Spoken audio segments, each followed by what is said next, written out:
وہ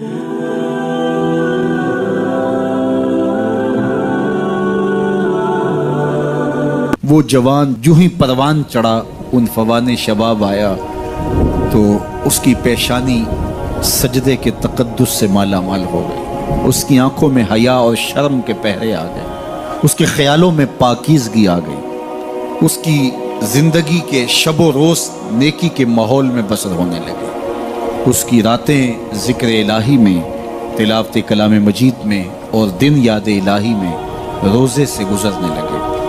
وہ جوان جس کی جوانی اللہ کی عبادت میں گزری، کہ جوانی اگر عبادت میں گزر گئی تو بڑھاپا تو پر نور ہے ہی ہے۔ سب سے مشکل مرحلہ زندگی کا جوانی کا ہے۔ شیطان زیادہ ورغلاتا ہے کسی شخص کو جب وہ جوانی کے مرحلوں سے گزر رہا ہوتا ہے۔ تو جس کی جوانی خیریت کے ساتھ گزر گئی اور اس نے اپنی جوانی کے تقدس کو محفوظ رکھ کے منزل تک پہنچا لیا، اپنی عصمت کے جوہر کی حفاظت کی، اپنی آبرو کو لٹنے نہیں دیا، اپنی آنکھوں کی شرم و حیا پر پہرے بٹھائے اور آنکھ کو برباد نہیں ہونے دیا اور اپنی زندگی کے تقدس کا پہرا دیا، تو جو جوان اپنی جوانی کو خیریت کے ساتھ گزار گیا۔ کسی نے کہا تھا نا، کتاب زیست کا ایک اور باب ختم ہوا، شباب ختم ہوا، ایک عذاب ختم ہوا۔ تو جوانی جس کی منزل تک پہنچ گئی خیریت کے ساتھ، عافیت کے سائے میں۔ مشکل تو بڑا ہے جوانی کو منزل تک لے جانا، خیریت کے ساتھ، داغدار نہ ہونے دینا، جوانی کے تقدس کو رسوا نہ ہونے دینا، عصمت کے جوہر پہ کالک نہ لگنے دینا، خواہشات کو غالب نہ آنے دینا۔ آسان کام تو نہیں ہے، مشکل کام ہے، لیکن اگر کوئی مشکل کاٹ گیا، جوانی کے تھوڑے سے ایام میں گزار گیا، اللہ اکبر۔ حضرت شیخ خطلی کہتے ہیں، داتا گنج بخش علی حجویری علیہ رحمہ کے مرشد ہیں، الدنیا یوم ولنا فیہا صوم۔ وہ کہتے ہیں دنیا ایک دن ہے، ہم روزہ رکھ کے گزار رہے ہیں۔ تو روزہ رکھ کے سارا دن گزر ہی جاتا ہے، دوپہر بھی آتی ہے گزر جاتی ہے، اور عصر کا وقت بھی آتا ہے گزر جاتا ہے، کھانے کا وقت بھی آتا ہے، چائے کا وقت بھی آتا ہے، سب کچھ ہوتا ہے لیکن گزر جاتا ہے، افطار تک بندہ پہنچ جاتا ہے۔ جس نے زندگی روزے کی طرح گزار دی، جس نے جوانی روزہ رکھ کے گزار دی، خواہشات کو بے قابو نہیں ہونے دیا، مشکل کام تھا لیکن اس نے مشکل کام کر دکھایا۔ اجر کتنا بڑا ہے، سنیے اللہ کے محبوب کی زبان سے سنیے۔ حضور نے ارشاد فرمایا جو سیدنا ابو ہریرہ کے ذریعے سے ہمارے تک پہنچا، فرمایا قیامت کے دن جب سورج کا رخ سیدھا ہوگا، زمین تانبے کی ہوگی، لوگ پسینے میں شرابور ہوں گے، کوئی ٹخنوں تک پسینے میں، کوئی گھٹنوں تک، کوئی کمر تک، کسی کو پسینے کی لگام دی جائے گی، اور وہ پسینہ ایسے نہیں ہوگا جس طرح یہ پسینہ ہے، اتنا گرم ہوگا۔ ابن رجب حنبلی کہتے ہیں اس پسینے کا ایک قطرہ اگر احد پہاڑ پہ ڈال دیا جائے تو وہ پگھل جائے، اتنا گرم ہوگا، بدبودار اتنا ہوگا، ایک قطرہ دنیا پہ ڈال دیا جائے، انسان کیا جانوروں کے دماغ بھی پھٹ جائے، اس پسینے میں لوگ شرابور ہوں گے۔ لیکن جس نے اپنی جوانی کو عافیت سے گزارا ہوگا، کل قیامت کے دن جب کوئی سایہ نہیں ہوگا، اللہ اس جوان پر اپنے عرش کا ٹھنڈا سایہ عطا فرمائے۔ وہ شخص جس کو کسی عورت نے دعوت گناہ دی اور وہ صاحب منصب تھی، صاحب جمال تھی، اور اس نے یہ کہہ کہ یہ خواہش، یہ آرزو مسترد کر دی، انی خاف اللہ۔ اسی طرح کوئی عورت ہے تو اس نے اپنے تقدس کی حفاظت کی، اپنی آبرو پہ پہرا دیا اور کسی پیشکش کو ٹھکرا دیا، تو فرمایا قیامت کے دن جب کوئی سایہ نہیں ہوگا، اللہ اسے بھی اپنے عرش کا ٹھنڈا سایہ دے گا۔ کیسا سخت دن ہوگا، اور وہ کس اعزاز میں ہوگا، کس تکریم میں ہوگا۔ یہ تو 4 دن 10-20 سال ہیں، اور وہ 50,000 سال کا ایک دن۔ پھر اس کو اللہ کا شکر ادا کرنا ہوگا کہ اللہ تو نے کتنا کرم کیا میرے اوپر کہ میری جوانی خیریت اور عافیت سے گزری، اور آج اس کا تو کتنا بہتر صلہ مجھ کو دے دیا۔ آج اللہ نے مجھے اور آپ کو فرصت دی ہے، یہ اٹھتے ہوئے جنازے، یہ پھیلی ہوئی قبریں، یہ ہم سے بچھڑتے ہوئے لوگ، یہ ہمارے لیے ایک پیغام ہے، ایک میسج ہے ہمارے نام، یہ ہمارے لیے عبرت ہے۔ آج وہ جا رہے ہیں تو ہمیں بتا کے جا رہے ہیں کہ صاحب ہم جا رہے ہیں، ہمارے پیچھے تم بھی آ رہے ہیں۔ اور یہ بات ذہن میں رکھیے، دنیا پر آنے کی ایک ترتیب ہے، دنیا پر جانے کی وہ لازمی ترتیب نہیں ہے۔ پہلے دادا آتا ہے، پھر باپ آتا ہے، پھر بیٹا آتا ہے، پھر اس کے بعد بچے آتے ہیں۔ ایسے کبھی نہیں ہوا کہ باپ سے پہلے اولاد آ گئی ہو۔ دنیا پر آنے کی یہ ترتیب ہے اور یہ طے شدہ منظم ترتیب ہے، لیکن دنیا سے جانے کی یہ ترتیب نہیں ہے کہ پہلے باپ جائے پھر ہی اولاد جائے گی۔ بسا اوقات بوڑھے باپ کو جوان بیٹے کی میت کو کندھا دینا پڑ جاتا ہے۔ تو یہ دنیا سے کب کوئی جا سکتا ہے مجھے اور آپ کو نہیں پتہ، یہ امر مخفی رکھا گیا ہے اس لیے تاکہ ہم ہر لحظہ موت کے لیے تیار رہیں۔ موت کے لیے تیاری یہی ہے کہ ہم توبہ کی دہلیز پہ کھڑے رہیں، اپنے مالک کے حضور رجوع کرتے رہیں، اچھے اعمال کا ذخیرہ کریں، اور کسی کے حق ہمارے ذمہ پر نہ ہو کہ ہم قیامت کے دن جو ہے وہ پچھتائیں۔ کسی نے اگر کسی کا حق غصب کیا صرف 3 پیسوں کے عوض کے اندر، قیامت کے اندر یہ کرنسی تو ہمارے ساتھ ہوگی نہیں، یہ تو ہم یہیں چھوڑ دیں گے، یہ مال، یہ دولت، یہ بینک بیلنس یہیں چھوڑ کے چلے جائیں گے، یہ تو کفن بھی میلا نہیں ہونے دیں گے کہ بانٹ لیں گے۔ جاندی واری ڈرونا بنے ہوتے ہاتھ نہ لاندے ڈر دے، جنہ لئی تو پاپ کمائے اج کتھے نہیں تیرے کر دے۔ وہ تو کفن بھی میلا نہیں ہوں گے دیں گے، بانٹ لیں گے۔ تو آخرت میں سکہ رائج الوقت عمل ہوگا، تو پھر عمل لیے جائیں گے۔ تو جس نے کسی کا 1 ٹگا مارا ہوگا، 3 پیسے مارے ہوں گے، اس کے بدلے میں 700 نمازیں جو باجماعت پڑھی گئی ہیں وہ لے لی جائیں گے، اور جو لوگوں کے پلاٹ ہڑپ کر گئے ہیں، رشوتیں، زیادتیاں، جور و ظلم اور لوگوں کے ساتھ زیادتیاں اور لوگوں کا مال ہتھیانا، خون نچوڑنا، اذیتیں دینا، تو کس طرح وہ قیامت کے دن عہدہ برا ہو سکیں گے؟ تو آج اللہ کی رحمت کے در کشادہ ہیں اور اس کی رحمتیں آواز دے رہی ہیں، آجو پلٹ کے میری رحمت کے دروازے کھلے۔ اللہ اکبر۔ یا ایھا الانسان ما غرک بربک الکریم، اے انسان پلٹ کے آ جاتے ہیں، رب بڑا ہی کریم ہے۔ مجھے بتاؤ، یوں بھی کوئی آواز دیتا ہے، یوں بھی کوئی پکارتا ہے؟ بھاگے ہوئے مجرم کا تعاقب کیا جاتا ہے، کبھی یوں بھی پیار سے اس کو بلایا جاتا ہے، لیکن 70 ماؤں سے زیادہ پیار کرنے والا رب پکار کے کہہ رہا، او بھاگنے والے آجا پلٹ کے، تیرے رب کا دروازہ کھلا ہوا ہے۔ وہ یہ نہیں دیکھے گا تو نے جرم کتنے کیے، وہ یہ دیکھے گا تو پلٹ کے آئے گا، آ گیا ہے، اور وہ تیرے گناہ نہیں دیکھے گا، تیرے آنے کو دیکھ کے تیرے گناہوں کو بدل کے نیکیوں میں تبدیل کر دے گا۔ جتنا بڑا گناہ گار ہے اتنا بڑا نیکوکار بن جائے۔ آ تو صحیح، آنا تو نے ہے ہی، پھر جو کفن میں منہ چھپا کے آتا پھرے گا، پھر جو تجھے لوگ اٹھا کے لائیں گے۔ اچھا نہیں ہے کہ اپنے قدموں سے خود ہی چل کے آ جا، آج کھلے منہ آ جا، اس کی رحمتیں تیرے استقبال کرنے کے لیے منتظر ہیں۔ آج وہ آواز دے کے کہہ رہا ہے، آجا میری رحمتیں تیری منتظر۔ ما غرک بربک الکریم، تجھے کریم رب سے کس نے مغرور کر دیا؟ تکبر میں، رعونت میں مبتلا ہو گیا، تو اپنے مالک کی دہلیز کو چھوڑ گیا۔ آجا پلٹ کے، وہ کریم تجھے بلا رہا ہے، اور دیکھ اس کا رشتہ کتنا گوڑا ہے۔ اللہ ذی خالق کا، اس نے تجھے پیدا کیا ہے، وہ تیرا خالق لگتا ہے۔ اللہ اکبر۔ یعنی وہ تجھے بلا رہا ہے جس کا تیرا رشتہ اتنا گہرا ہے کہ وہ تیرا خالق لگتا ہے۔ ماں کو جو اولاد سے پیار ہے، دنیا کے کسی ترازو پہ وہ پیار تولا جا سکتا ہے؟ ماں کی محبت کا کہیں وزن ہو سکتا ہے؟ آج کل یہ آپ کے بھی تھوڑا سا آگے گزریں تو اتنے بڑے ترازو گاڑ دیے گئے ہیں جہاں پورا کنٹینر تول لیا جاتا ہے۔ تو میں دوستوں کو کہتا ہوں کہ آج اتنے بڑے بڑے ترازو ایجاد ہو گئے ہیں کہ جہاں کنٹینر توڑ لیے جاتے ہیں، پہاڑ توڑ لیے جاتے ہیں آج جدید دنیا کے اندر، لیکن کوئی ترازو ایسا آج تک ایجاد نہیں ہوا جس پر ماں کے پیار کو بھی تولا جا سکے۔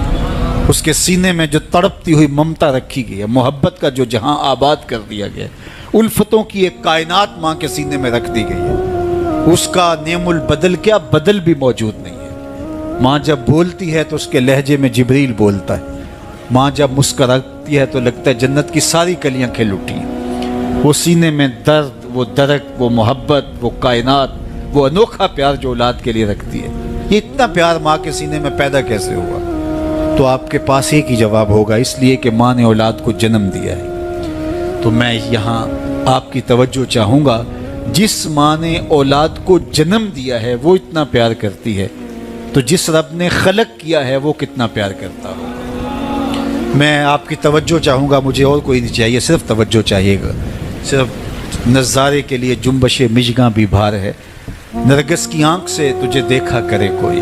تو میری آرزو یہ ہے کہ آپ کی تمام تر توجہ میری جانب مبذول ہوں تھوڑے وقت میں، جس شدت کی گرمی میں آپ بیٹھے ہیں مجھے اس کا احساس ہے، تو میں چاہوں گا کہ چند باتیں آپ تک پہنچ جائے۔ تو جو ماں اتنا پیار کرتی ہے وہ اس لیے کہ ماں نے جنم دیا ہے، تو جس نے جنم دیا ہے وہ اتنا پیار کرتی ہے، تو جس رب نے خلق کیا ہے وہ کتنا پیار کرتا ہے۔ تو ماں کی دہلیز چھوڑ کے بیٹا بھاگ جائے تو ماں آواز دیتی نا، پتر کہاں بھاگ رہا ہے، آجا پلٹ کے، اتنی ٹھنڈی چھاؤں کہیں نہیں ملے گی، اتنا پیار تجھے کہیں سے نہیں مل سکتا، آجا پلٹ کے۔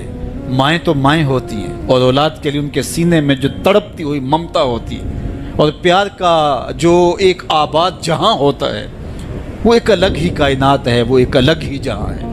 وہ کہتے ہیں نا کہ کسی نے کہا کہ میں تو تیرے سے تب راضی ہوں گی کہ تو اپنی ماں کا کلیجہ نکال کے لائے گا، تو وہ بدمست عاشق اپنی ماں کی آرزو، اپنی محبوبہ کی آرزو کو پورا کرنے کے لیے اس عمل سے بھی گزر گیا، اور ماں کا کلیجہ چیرا اور تشتری میں رکھ کے اپنی محبوبہ کے لیے اس کا کلیجہ لا رہا تھا، تو راستے میں ٹھوکر لگی تو ماں کے کلیجے سے آواز آئی کہ پتر سٹ نہیں لگی۔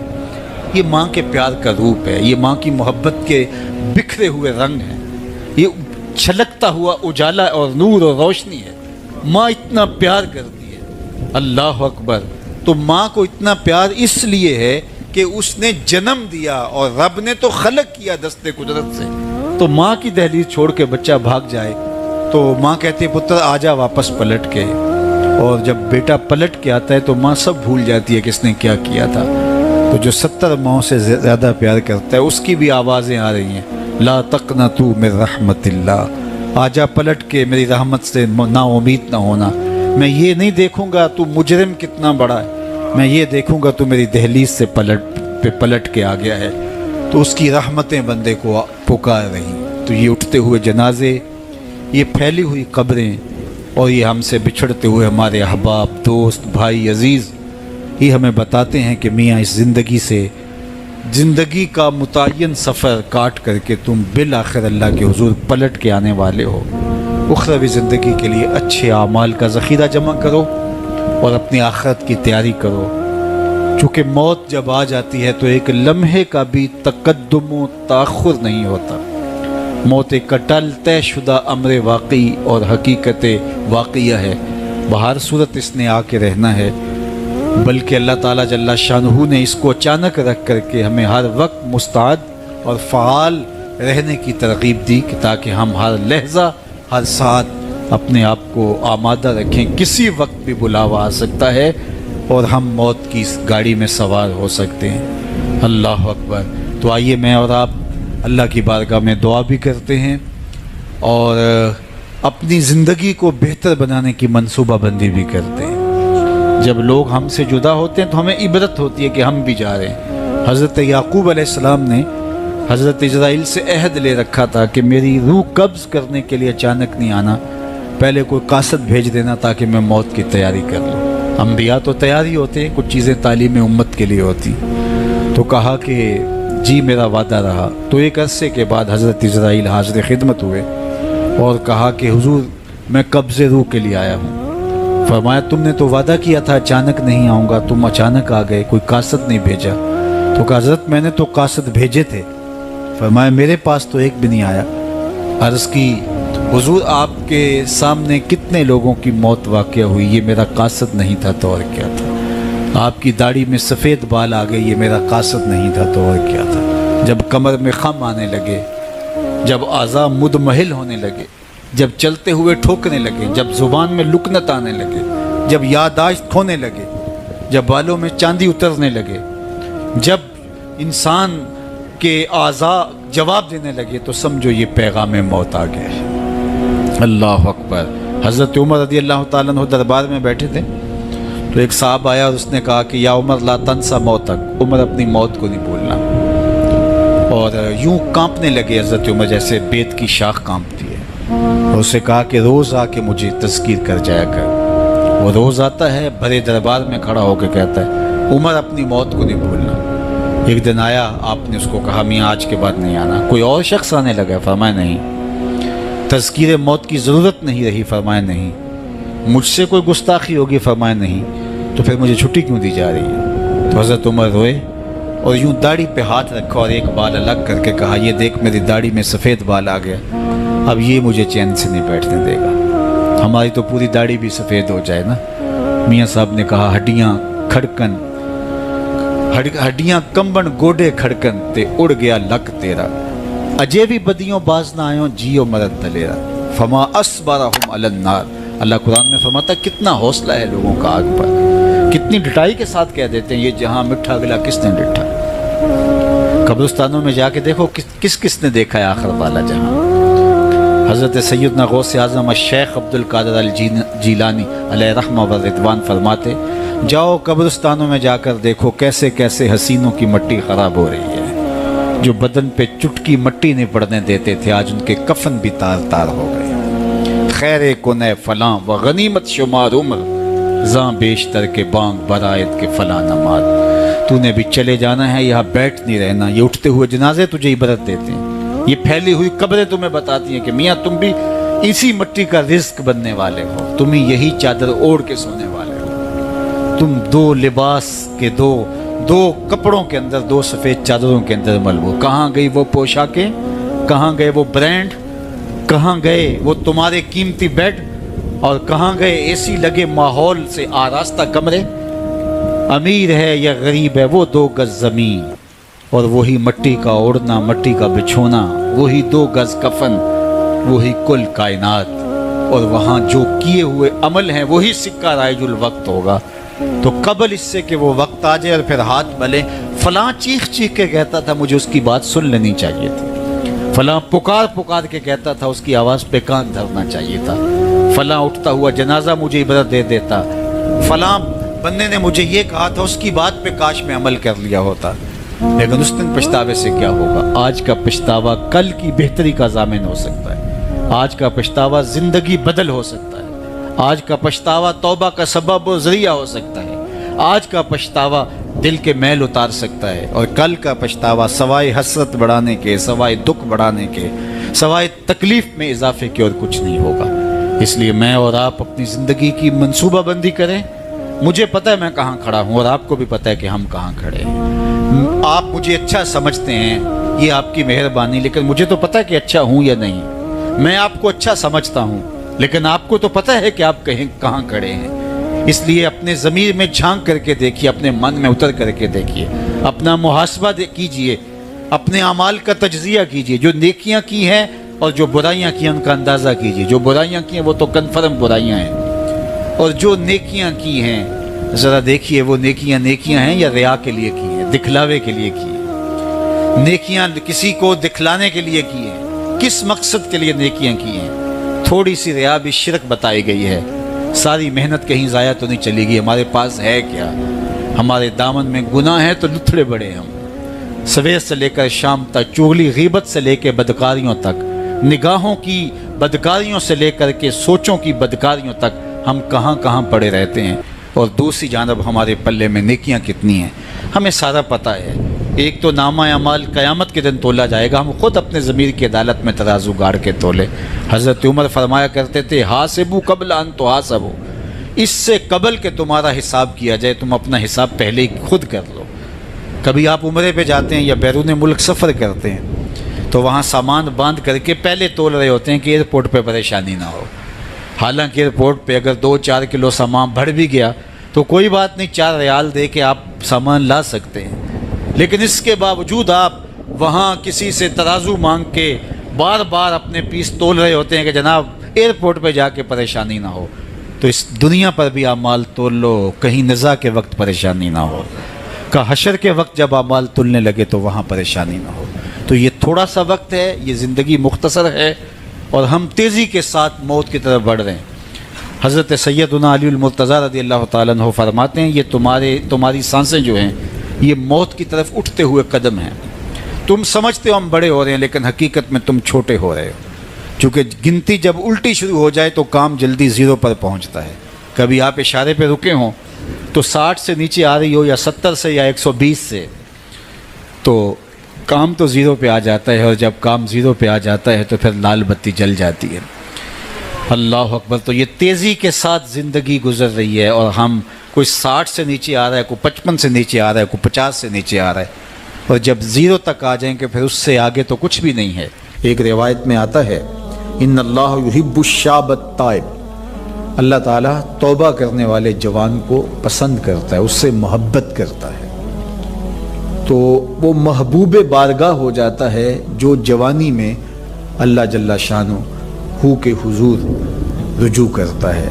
یہاں کسی نے کہا تھا در جوانی توبہ کردن شیوائے پیغمبری، وقت پیری گرگ ظالم می شود پرہیزگار۔ جوانی میں توبہ کرنا پیغمبروں کا شیوا ہے۔ جب بوڑھا ہو جائے، دانت ٹوٹ جائیں، پنجوں میں زور نہ رہے، تو بھیڑیا شکار چھوڑ کر کے شریف بن کے بیٹھ جائے، تو یہ تو اس کی مجبوری ہے۔ جوانی میں توبہ کرنا جب قوا مضبوط ہوں، جب شباب کی جولانیاں ہوں، جب آرزویں جواں ہوں، جب خواہشیں پگلی ہوں، اور پھر اس کے باوجود اپنی خواہشات کو کنٹرول میں رکھنا، اپنی آرزوؤں کو لگام ڈال دینا اور اپنی تمناؤں کو حصار میں رکھنا اور اللہ سے ڈر کے گناہوں کو چھوڑنا اور اس کے حضور سجدہ ریزیاں، اس کے حضور خشوع و خضوع کے ساتھ زندگی کے لمحات بسر کرنا، یہ خوش نصیب لوگوں کا مقسوم ہوتا ہے۔ تو وہ جوان جس کی جوانی یاد الہی میں گزری، جس کی جوانی ذکر الہی میں گزری، مصلی پہ گزری، تہجد کے لمحات میں وہ اٹھ کے اللہ کے حضور دعائیں کرتا رہا، التجائیں کرتا رہا، وہ جوان قیامت کے کڑکتے اس ماحول میں اللہ کے عرش کے ٹھنڈے سائے تلے ہوگا۔ تیسرا شخص جس کو اللہ تعالیٰ قیامت کے دن اپنے عرش کا ٹھنڈا سایہ عطا کرے گا، وَرَجُلٌ قَلْبُهُ مُعَلَّقٌ بِالْمَسَاجِدِ، وہ شخص جس کا دل مسجد کے ساتھ جڑا ہوا ہے، مسجد کے ساتھ لٹکا ہوا ہے۔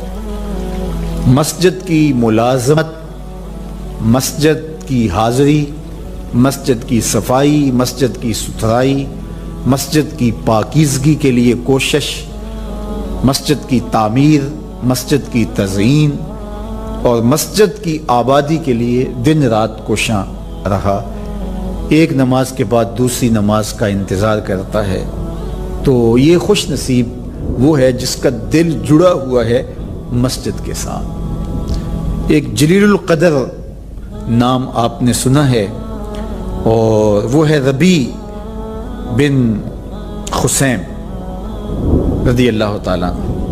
انہیں حمامت المسجد کہا جاتا تھا، مسجد کا کبوتر۔ تو یہ کہا کرتے تھے اس قدر مسجد میں رہتے تو کہتے مجھے اچھا لگتا ہے کہ میں اللہ کے گھر میں رہوں۔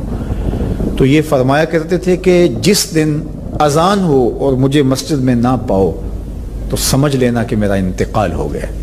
یہ ہو نہیں سکتا کہ ندائے نماز ہو، اذان پکاری جائے اور مجھے آپ مسجد میں نہ دیکھو۔ تو مسجد کی حاضری یہ ان کا شعار حیات تھا، اس لیے ان کو حمامت المسجد، مسجد کا کبوتر کہا گیا۔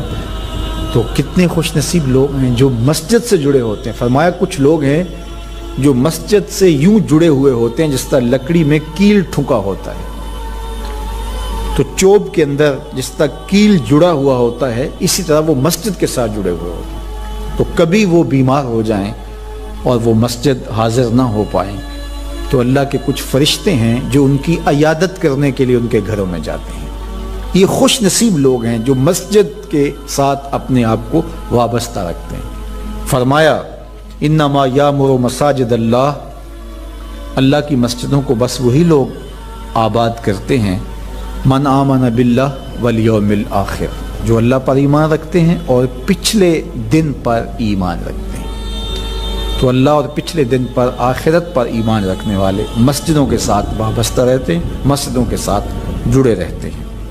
اور آقا کریم علیہ السلام نے مسجد کی تعمیر کی فضیلت بیان کرتے ہوئے ارشاد فرمایا من بنا مسجدن یبتغی بہ وجہ اللہ، جس نے اللہ کی رضا کے لیے مسجد تعمیر کی، نام و نمود کے لیے نہیں، کسی اور غرض کے لیے نہیں، اللہ کی رضا جوئی کے لیے مسجد کی تعمیر کی، بن اللہ لہ مثلہ فی الجنہ، اللہ اس کے لیے جنت میں گھر بنائے گا۔ تو یہ بلکہ پوری مسجد بھی نہیں، آدھی اینٹ کے برابر بھی اگر کسی نے مسجد کی تعمیر میں حصہ ڈالا تو ایک جانور کے گھونسلے کے برابر بھی کسی نے مسجد کی تعمیر کی تو اس کے لیے بھی یہ فضیلت بتائی گئی کہ جنت میں اس کو محل دیا جائے گا، قصر دیا جائے گا۔ تو یہ اللہ کے پاکیزہ گھر ہیں، مساجد بیت اللہ کی بیٹیاں ہیں، کعبۃ اللہ کی بیٹیاں ہیں، یہ اللہ کے پاکیزہ گھر ہے، خیر الاماکن، بہترین جگہیں اس کائنات میں اللہ کے گھر مسجدیں، اور بدترین جگہیں بازار بتائی گئے اور حکم دیا گیا ہے کہ بازار میں دیر سے جاؤ جلدی واپس آ جاؤ، اور مسجد میں جلدی آؤ دیر سے واپس جاؤ۔ تمہارے جو لمحے اللہ کے گھر میں گزریں گے وہ عبادت میں گزریں گے، وہ ذکر و فکر میں گزریں گے۔ تمہارے اٹھنے والے وہ قدم جو مسجد کی طرف اٹھتے ہیں وہ قیامت کے دن ظلمت سے نجات کے ضامن ہوں گے، وہ چراغ بن کے تمہاری زندگی آخرت کی زندگی کے اندر چراغاں کر دیں گے۔ تمہیں جنت کی طرف لے جانے والے وہ قدم ہیں جو مسجد کی طرف اٹھتے ہیں، مسجد کی طرف بڑھتے ہیں۔ تو اللہ کے پاکیزہ گھروں کی طرف ہمارا رب، ہمارے قلب کا تعلق، ہماری محبت کا رشتہ، یہ ہمارے دین کا تقاضا ہے۔ اللہ اور پچھلے دن پر، آخرت پر مضبوط عقیدہ مسجد سے ہمیں جوڑتا ہے۔ کبھی کسی مجبوری کی وجہ سے مسجد جانے سے قاصر ہوں، بیمار پڑ گئے ہیں، مسجد نہیں جا سکتے، یا حالات ایسے ہیں جس طرح آج کل کے حالات ہیں کہ مسجد میں جانا کسی وجہ سے موقوف ہو گیا، تو مومن اس پر خوشی محسوس نہیں کرے گا۔ وہ بیماری کی وجہ سے یا کسی اور سبب سے مسجد نہیں جا پا رہا تو اس کا اندر بے چین ہوگا، اور وہ دعائیں کرے گا، مالک وہ لمحے آئیں کہ تیرے پاکیزہ گھر میں میری حاضری ہو، تیرے دربار میں حاضر ہوں، تیری چوکھٹ پہ جا کے سلامی پیش کروں، میری پیشانی تیرے حضور مسجد کے فرش کو چھوئے اور تیری بندگی کے ترانے گائے۔ تو وہ یہ آرزو کرے گا، اگرچہ شریعت اس کو رخصت بھی دیتی ہو لیکن پھر بھی اس کی تمنا تو ہوگی۔ وہ اس پر شکر نہیں بجا لائے گا، بغلے نہیں بجائے گا کہ چلو ایک بہانہ مل گیا، نہیں، بلکہ وہ اس پہ خوش نہیں ہوگا، الٹا اس کی طبیعت کے اندر ایک بے چینی اور اضطراب پیدا ہوگی، چونکہ وہ جڑا ہوا ہے، اس کا دل جڑا ہوا مسجد کے ساتھ۔ تو ایسا شخص جس کا دل مسجد کے ساتھ جڑا ہوا ہے، تو میرے اور آپ کے آقا و مولا نے فرمایا قیامت کے دن جب کوئی سایہ نہیں ہوگا، اللہ اس کو اپنے عرش اجتمع علیہ وتفرق علیہ۔ وہ شخص، وہ دو اشخاص جو محبت کرتے ہیں تو اللہ کے لیے، آپس میں جب ملتے ہیں تو اللہ کے لیے، جدا ہوتے ہیں تو اللہ کے لیے، یعنی ان کی محبت کسی دنیاوی منفعت کے لیے نہیں، کسی ذاتی غرض کے لیے نہیں، محض دوستیاں پیدا ہو جاتی ہیں اور ایک دوسرے کو ملے بغیر تسین نہیں ہوتی، اس لیے نہیں، بلکہ ان کی دوستی محض اللہ کی رضا کے لیے، اللہ کی خوشنودی کے لیے۔ الحب للہ والبغض للہ، اللہ کے لیے محبت، اور جب بغض کسی سے ہے، دشمنی کسی سے ہے، تو وہ بھی اللہ کے لیے۔ جس میں تنہائی میں اللہ کا ذکر کیا، اللہ کو یاد کرنے بیٹھ گیا، کوئی دیکھنے والا نہیں تھا، وہ تنہا تھا، حجرے میں تھا، اپنے بند کمرے میں تھا، اپنے رب کو یاد کیا، اللہ کی یاد کرتے کرتے اس کی آنکھوں سے آنسو ٹپکنے لگے، اس کی آنکھیں آنسوؤں کا خراج دینے لگی۔ تو میرے اور آپ کے آقا و مولا نے فرمایا کہ یہ آنسو اتنے قیمتی ہیں، ان آنسوؤں کے بدلے میں قیامت کے دن اسے عرش الہی کا سایہ نصیب ہوگا، عرش الہی کا سایہ اسے نصیب ہوگا ان آنسوؤں کے بدلے میں۔ رومی علیہ رحمہ فرماتے ہیں جہاں پانی گرتا ہے وہاں سبزہ اگتا ہے، جہاں آنسو گرتے ہیں وہاں رحمت اترتی ہے۔ تو اس لیے جو اللہ کی یاد میں رونے کا لطف ہے اور اللہ کی یاد میں آنسو بہانے کا اجر اور صلہ رکھا گیا ہے، یہ گناہوں کو دھو ڈالتا ہے، یہ اندر کی صفائی اور ستھرائی کا سبب اور ذریعہ ہے۔ میرے اور آپ کے آقا و مولا نے فرمایا راتوں کی تنہائیوں میں اٹھ کے قرآن پڑھا کرو اور قرآن پڑھتے ہوئے رویا کرو۔ پھر فرمایا فَإِن لَمْ تَبْكُوا فَتَبَاكُوا، اگر رونا نہ آئے تو رونے کی کوشش کیا کرو۔ حضرت داتا گنج بخش علی حجویری سے ایک مرید نے کہا حضرت اگر رونے کی کوشش کریں پھر بھی رونا نہ آئے، فرمایا پھر اپنے مقدر پہ رویا کرو۔ تم اتنے سنگ دل ہو گئے ہو کہ تمہاری آنکھیں آنسوں کا خراج نہیں دیتی۔ جو رونا نہیں جانتا وہ اللہ کی رحمتوں کو اور اللہ کی کرم نوازیوں کو کیسے سمیٹ پائے گا؟ بچہ روتا ہے تو ماں دودھ دیتی ہے، جب بندہ اللہ کے حضور الہو زاری کرتا ہے، عجز کرتا ہے، انکساری کرتا ہے تو اللہ کی رحمتوں کو جوش آتا ہے اور اللہ تعالیٰ کی رحمتیں اس پہ برستی ہیں۔ اور اس کے نہ صرف گناہ معاف ہوتے ہیں بلکہ اللہ تعالیٰ اس کے گناہوں کو بدل کے نیکیوں میں تبدیل کر دیتا ہے۔ ایک فقیر تھا، ملنگ درویش، اللہ کا بندہ، اس کی عادت یہ تھی کہ اپنے ڈیرے پہ آنے والوں کو کھلاتا، ان کو پلاتا، ان کی ضروریات کا خیال رکھتا، لیکن ان کو مالی آسودگیاں نہیں تھی۔ ہوتا یہ تھا کہ بعض اوقات لوگ آتے تو ادھار لے کر کے وہ لوگوں کو کھلا دیتا۔ خیر، چونکہ فقیر کا مزاج یہ ہوتا ہے کہ لوگ آئیں اس کے ڈیرے سے کھائیں۔ بابا بلے شاہ نے بھی کہا تھا نا، اٹ کھڑک کے دکڑ بجے تتا ہوئے چلا، آن فقیر کھا کھا جاون راضی ہوئے بلا۔ یہ فقیروں کا مزاج ہے، تو جو بھی آتا اس کے ڈیرے سے کھاتا اور وہ ادھار اٹھا اٹھا کے لوگوں کی ضروریات کو پورا کرتے رہتے۔ وقت آخر آ گیا، جن لوگوں نے ادھار دیا تھا وہ سارے تقاضا کرنے آ گئے۔ اب بابا جی کو کیا فکر لاحق ہے کہ یہ میرے مہمان ہیں اور میں ان کو کچھ پیش کرنے کی صلاحیت نہیں رکھتا۔ ایک بچہ تھا، وہ کچھ سامان بیچ رہا تھا، پتیسا بیچ رہا تھا یا کوئی اور چیز بیچ رہا تھا۔ اس نے گلی سے گزرتے ہوئے آواز لگائی، خادم کو کہا سے بلا کے لاؤ، کہا تم بیچ رہے ہو تو میرے مہمانوں کو کھلا دو۔ بچہ بڑا خوش ہوا کہ میں سارا دن گلیوں میں گھوم کے یہ پتیسا بیچنا تھا، اب یہ ایک جگہ ہی سارا فروخت ہو گیا تو یہ تو موج لگ گئی، میں جلدی گھر چلا جاؤں گا، میری ماں خوش ہو گئی۔ تو سارا ان مہمانوں کو کھلا دیا گیا اور اس کے بعد کہا بابا جی پیسے؟ کہا تم بیٹھ جاؤ، جب ان کو ملیں گے تو تجھے بھی مل جائیں گے۔ وہ بیٹھ گیا، 2 4 10 منٹ بیٹھا تو بچہ تھا، پھر کھڑا ہو گیا، بابا جی پیسے؟ کہا جب ان کو ملیں گے تو تجھے بھی مل جائیں گے۔ پھر آدھا گھنٹہ گزرا تو پھر اس نے کہا بابا جی پیسے؟ میری ماں میرا انتظار کر رہی ہے، ہمارے گھر کا چولہا اسی سے جلتا ہے، میں یہ پیسے لے کر جاؤں گا اور میری ماں کوئی ہنڈیا خریدے گی اور ہم شام کا گھر کا کوئی سلسلہ کریں گے۔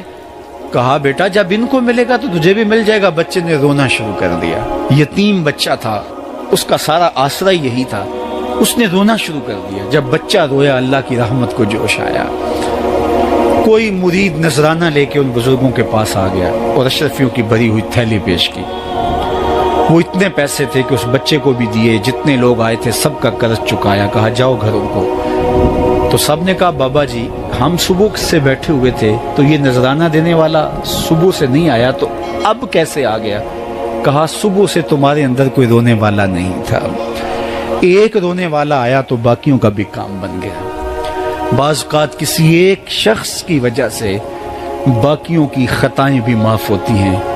آج ہم اجتماعی طور پہ تا حد نظر اندر باہر اوپر نیچے اتنے لوگوں کے ہجوم میں اللہ کی بارگاہ سے یہ توقع رکھتے ہیں کہ مالک اتنے ہجوم میں کوئی ایک تو ہوگا جو تیرا لاڈلا ہوگا، کوئی ایک تو ہوگا جو تیرا بہت قریبی ہوگا، کوئی ایک تو ہوگا جس پہ تیری رحمتیں برسیں گی۔ تو مالک اس کے صدقے سے ہماری خطائیں بھی معاف کر دے، ہمارے گناہ بھی معاف کر دے۔ کوئی ایک رونے والی آنکھ مل گئی تو باقیوں کا بھی کام بن جائے گا۔ اٹھ فریدا ستیا تے میلہ ویکھن جا، وت کوئی بخشیا مل جاوے تے تو ہی بخشیا جا۔ میرے مالک ہم سب کی خطائیں معاف کر دے، ہم سب سے درگزر فرما اور ہم سب کے باطن کو ستھرائیاں دے دے، ہمارے اندر کو پاکیزگیاں دے دے۔ بہت وقت میں نے اور آپ نے صاحب گزار لیا، تیزی کے ساتھ زندگی بیت رہی ہے۔ میں اگر اپنے آپ کو دیکھوں تو میری زندگی کتنی بہاریں کاٹ چکی ہے۔ اگر آپ اپنے آپ کو دیکھیں، کوئی 60 سال، کوئی 20 سال، کوئی 25 سال، زندگی تیزی کے ساتھ گزر رہی ہے۔ بندہ جب سوچتا ہے کہ میں 40 سال کا ہو گیا ہوں تو آگے میری زندگی کے اگر 30 سال بھی ہیں تو 30 سال تو کافی ہیں، لیکن وہ پیچھے اگر پلٹ کے دیکھے تو 40 سال یوں گزر گئے جس طرح چٹکی بجائی جاتی ہے۔ جب چٹکی بجانے کے وقت میں 40 سال گزر گئے محسوس ہوتے ہیں، تو جو باقی 30 سال اگر ہوئے بھی وہ تو گمان ہے میرا، وہ تو گمان ہے آپ کا، ہمیں تو ایک سانس کا بھی نہیں پتا۔ پوچھا گیا زندگی اور موت کے بارے میں کیا خیال ہے؟ کہا فجر پڑی ہے، پتہ نہیں ظہر پڑھ سکیں گے یا کہ نہیں۔ کہا اتنی لمبی امیدیں لگائے بیٹھے ہو، کہا ظہر پڑی ہے، پتہ نہیں عصر پڑھنے کا موقع نصیب ہوتا ہے کہ نہیں۔ کہا یہ بھی طول عمل ہے۔ ایک بولا عصر پڑی ہے، پتہ نہیں مغرب پڑھ سکیں گے یا کہ نہیں۔ کسی نے کہا ایک رکعت پڑی ہے، پتہ نہیں دوسری رکعت بھی پڑھنا نصیب ہوتی ہے یا نہیں۔ کہا یہ سب تمہارے منہوں کی باتیں ہیں، میں تو کہتا ہوں ایک طرف سلام پھیرا ہے، پتہ نہیں دوسری طرف سلام بھی پھیر سکیں گے یا کہ نہیں۔ کیا موت اتنی قریب نہیں ہے؟ ہم نے اپنی آنکھوں کے سامنے لوگوں کو جدا ہوتے یوں نہیں دیکھا ہے؟ ہم کہتے ہیں اس کی خبر سنا رہے ہو موت کی، یہ تو میں نے ابھی سبزی والی دکان پہ دیکھا تھا، لیکن جب موت آتی ہے تو ایک لمحے کا تقدم اور تاخر نہیں ہوتا. تو صاحب آئیے اپنی زندگی کو اللہ اس کے رسول کی راہوں پہ ڈالے. آج وقت ہے, آج موقع ہے, آج توبہ کا دروازہ کھلا ہے. کل سب کچھ نہیں ہوگا. آج اس کی رحمتیں آواز دے رہی ہیں. آج وقت ہے, وقت پر کافی ہے ایک قطرہ بھی آب خوش ہنگام کا. جل گیا جب کھیت برسا می تو پھر کس کام کا. اب آئیے سنیے, اس کائنات کے اندر ہمیں وہ خواتین ملیں گی جو پردے کے پیچھے تھی, لیکن پردے کے سامنے ماں نہیں آئی, عبد القادر جیلانی آئے. ماں پردے کے پیچھے تھی, پردے کے سامنے فرید الدین گنج شکر آئے. ماں پردے کے پیچھے تھی, مہر و ماں نے بھی آنچل نہیں دیکھا, لیکن پردے کے سامنے کربلا میں حسین ابن علی آئے. تو یہ پردے کے سامنے آئے, وہ پردے کے پیچھے تھی. تو جب مائیں پردے کے پیچھے ہوں تو پھر بیٹے جو ہیں وہ پردے کے سامنے آ کے وہ نقش ثبت کرتے ہیں کہ جو لوگوں کے زندگی کے نقوش کو جو ہے وہ اجال دیتے ہیں اور تقدیر بدل دیتے ہیں. تو اس لیے ماؤں کی ذمہ داریاں گھر سنبھالنا ہے.